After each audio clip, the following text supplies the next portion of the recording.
Hello everyone, welcome to CSB IAS Academy. I am RS Reddy. Moody's Investors Service అనేటువంటి credit rating agency భారత రుణ రేటింగ్ని తగ్గించింది. దేశానికి ఈ సంస్థ గతంలో కేటాయించినటువంటి BAA2 గ్రేడ్ నుంచి BAA3 గ్రేడ్కి రేటింగ్ని తగ్గించింది.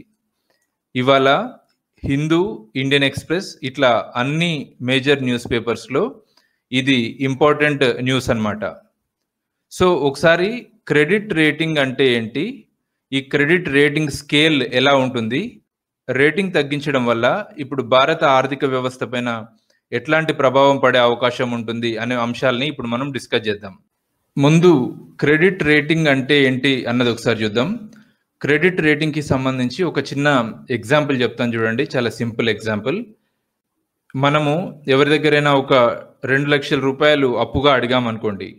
సో అప్పు ఇచ్చే వ్యక్తి మన ఆర్థిక స్థితిగతులు తెలుసుకొని మన అసెట్స్ ఏంటి, లయబిలిటీస్ ఏంటి అని తెలుసుకున్న తర్వాతే మనకు అప్పుగా ఇస్తాడు. అంటే ఈజీగానే రీపే చేయగలుగుతాడా, లేదంటే ఏమైనా సమస్యలు వస్తాయా అన్నదాన్ని చూసుకున్న తర్వాత మనకి అప్పుగా ఇస్తాడు. ఒకవేళ మనము మన ఫైనాన్షియల్ కండిషన్ బాగుంది అనుకున్నప్పుడు చాలా ఈజీ వేలో లోన్ ఇస్తాడు. అట్ ద సేమ్ టైం తక్కువ రిస్క్ ఉంటుంది కాబట్టి కొంచెం లో రేట్ ఆఫ్ ఇంట్రెస్ట్కే ఇచ్చే అవకాశం ఉంటుంది. అట్లా కాకుండా మన ఫైనాన్షియల్ కండిషన్ కొంచెం బాగాలేదు అనుకోండి, లోన్ ఇచ్చే ముందు కొంచెం ఆలోచిస్తారు. అట్ ద సేమ్ టైం ఇచ్చిన డబ్బులు వస్తాయో రాదో కొంచెం రిస్క్ ఫ్యాక్టర్ ఎక్కువగా ఉంది కాబట్టి కొంచెం ఎక్కువ రేట్ ఆఫ్ ఇంట్రెస్ట్కి లోన్ ఇచ్చే అవకాశం ఉంటుంది. సో ఇప్పుడు ఒక పర్సన్ అంటే మనకు డైరెక్ట్గానో లేదంటే వేరే వ్యక్తి ద్వారానో తెలుసు కాబట్టి మన గురించి ఒక అవగాహనకు వచ్చిన తర్వాత లోన్ ఇస్తున్నారు. మరి అదే దేశానికి సంబంధించిన ఆర్థిక స్థితిగతులు ఎలా ఉన్నాయి అనే విషయం పెట్టుబడిదారులకి, ఇన్వెస్టర్స్కి ఎలా తెలియాలి? సో ప్రపంచవ్యాప్తంగా రకరకాల దేశాలు ఉన్నాయి, వాటి ఆర్థిక స్థితిగతులు వివిధ రకాలుగా ఉంటాయి. సో అట్లాంటి నేపథ్యంలో ఏ దేశంలో ఇన్వెస్ట్ చేస్తే మన ఇన్వెస్ట్మెంట్ సేఫ్గా ఉంటుంది, ఏ దేశంలో ఇన్వెస్ట్ చేస్తే రిస్క్ ఫ్యాక్టర్ ఎక్కువగా ఉంటుంది, ఇట్లాంటి డీటెయిల్స్ ఎలా తెలుస్తాయి? సో అలా తెలపడం కోసము ఆర్థిక దేశాలకి సంబంధించినటువంటి ఆర్థిక స్థితిగతులను అంచనా వేసే ఏజెన్సీసే ఈ క్రెడిట్ రేటింగ్ ఏజెన్సీస్ అన్నమాట. సో అవి దేశాల ఆర్థిక స్థితిగతిని ఆధారంగా చేసుకొని రేటింగ్స్ ఇస్తాయి. సో ఈ రేటింగ్ ఆధారంగానే అంతర్జాతీయంగా ఒక దేశం పెట్టుబడులని ఆకర్షిస్తుంది. అంతర్జాతీయంగా చూసినప్పుడు ఫిచ్ అని, స్టాండర్డ్ అండ్ పూర్స్ అని, మూడీస్ అని, ఈ 3 చాలా పేరున్నటువంటి కీలకమైన రేటింగ్ ఏజెన్సీస్ అన్నమాట. ఎక్కువ మంది వరల్డ్ వైడ్గా ఇన్వెస్టర్స్ ఈ రేటింగ్ ఏజెన్సీస్, ఈ 3 రేటింగ్ ఏజెన్సీస్ ఇచ్చే రేటింగ్స్ పైన ఆధారపడి వాటిని ప్రాతిపదికగా చేసుకుని వివిధ దేశాలలో ఇన్వెస్ట్ చేస్తుంటారు. సో ఇప్పుడు ప్రజెంట్ కాంటెక్స్ట్లో మన దేశానికి సంబంధించి మూడీస్ ఇన్వెస్టర్స్ అనేటువంటి ఈ క్రెడిట్ రేటింగ్ ఏజెన్సీ ఫిచ్ కంటే, ఆ తర్వాత స్టాండర్డ్ అండ్ పూర్స్ కంటే కొంచెం ఫేవర్గా రేటింగ్స్ ఇస్తుంటుంది ఈ మూడీస్. కానీ ఇట్లాంటి ఫేవర్గా ఇచ్చే ఈ ఏజెన్సీ ఈసారి BAA2 గ్రేడ్ నుంచి BAA3కి మన రేటింగ్ని తగ్గించింది. సో ఈ BAA2 గ్రేడ్ నుంచి BAA3కి తగ్గింపు అనేది తెలుసుకోవాలంటే ఒకసారి రేటింగ్ స్కేల్ మీద కొంచెం బేసిక్ అండర్స్టాండింగ్ అవసరం అవుతుంది. ఒకసారి ఆ రేటింగ్ స్కేల్ ఏంటి అనేది ఒకసారి చూద్దాం. ఇప్పుడు మీరు స్క్రీన్ పైన చూస్తుంది మూడీస్ ఇన్వెస్టర్స్ సర్వీసెస్కి సంబంధించినటువంటి క్రెడిట్ రేటింగ్ స్కేల్. సో దేశాలకి ఎట్లా రేటింగ్ ఇస్తుంటుంది ఈ మూడీస్ అంటే AA, అట్లాగే AA1, ఆ తర్వాత AA2, అట్లా BAA1, BAA2, BAA3 ఇట్లా రేటింగ్స్ ఇస్తుంది. సో ఈ AAA నుంచి BAA3 వరకు దీన్ని ఇన్వెస్ట్మెంట్ గ్రేడ్ అంటారు. సో ఈ దేశాలలో ఇన్వెస్ట్మెంట్ చేయొచ్చు.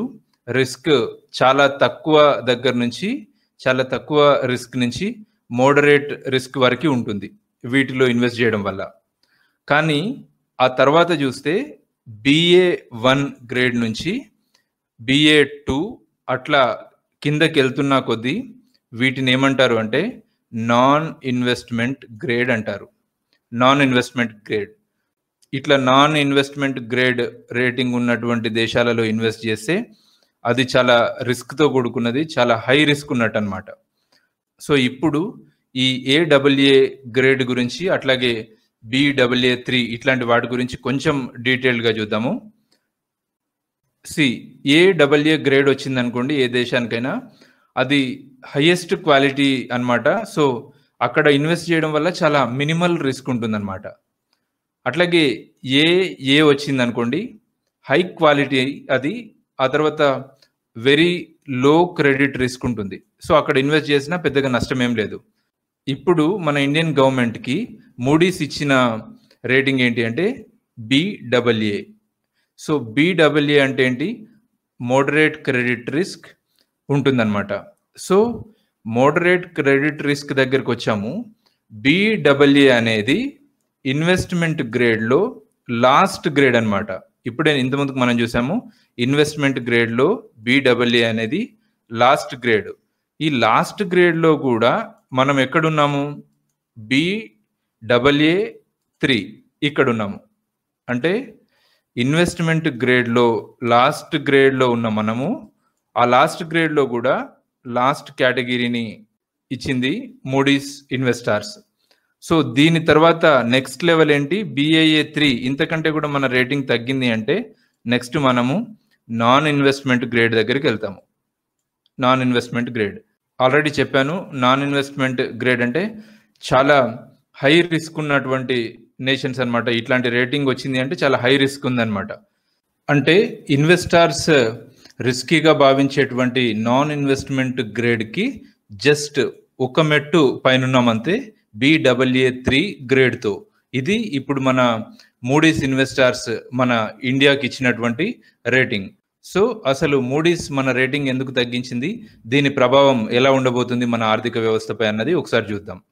Moody's credit rating agency rating తగ్గించడానికి ఒక మేజర్గా 4 రీజన్స్ మెన్షన్ చేసింది. సో అవేంటి అంటే 2017 నుంచి ఆర్థిక సంస్కరణల అమలు సరిగా లేకపోవడం, రెండోది కొంతకాలంగా తక్కువ వృద్ధి రేటు నమోదవడం, మూడోది కేంద్ర రాష్ట్ర ప్రభుత్వాల ఆర్థిక స్థితిలో క్షీణత, నాలుగోది ఆర్థిక రంగంపై పెరుగుతున్న ఒత్తిడి.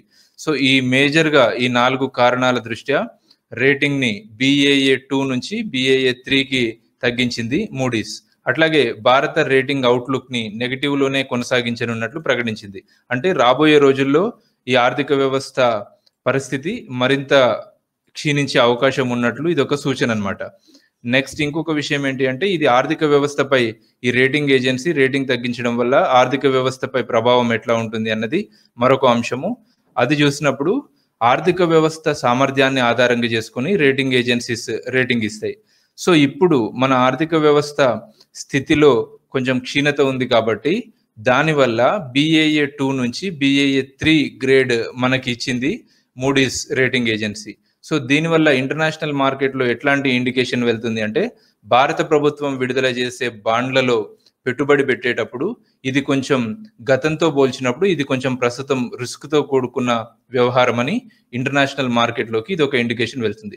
దానివల్ల ఏం జరిగే పరిణామం ఏంటి అంటే ఇన్వెస్ట్మెంట్స్ రావా అంటే వస్తాయి, కానీ నష్టభయం ఎక్కువ, రిస్క్ ఫ్యాక్టర్ ఎక్కువగా ఉంది మన దగ్గర అనే ఇండికేషన్ వెళ్ళింది. కాబట్టి మనం గతంతో పోలిస్తే కొంచెం ఎక్కువ వడ్డీ ఆఫర్ చేసి లోన్స్ తీసుకోవాల్సి వస్తుంది. దీనివల్ల మనం తీసుకునే రుణాలు మరింత ఖరీదవుతాయి. సో ఇది ఇది మూడీస్ రేటింగ్ ఏజెన్సీ రీసెంట్గా భారత్కి ఇచ్చినటువంటి BAA3 రేటింగ్కి సంబంధించిన వివరణ. Thank you.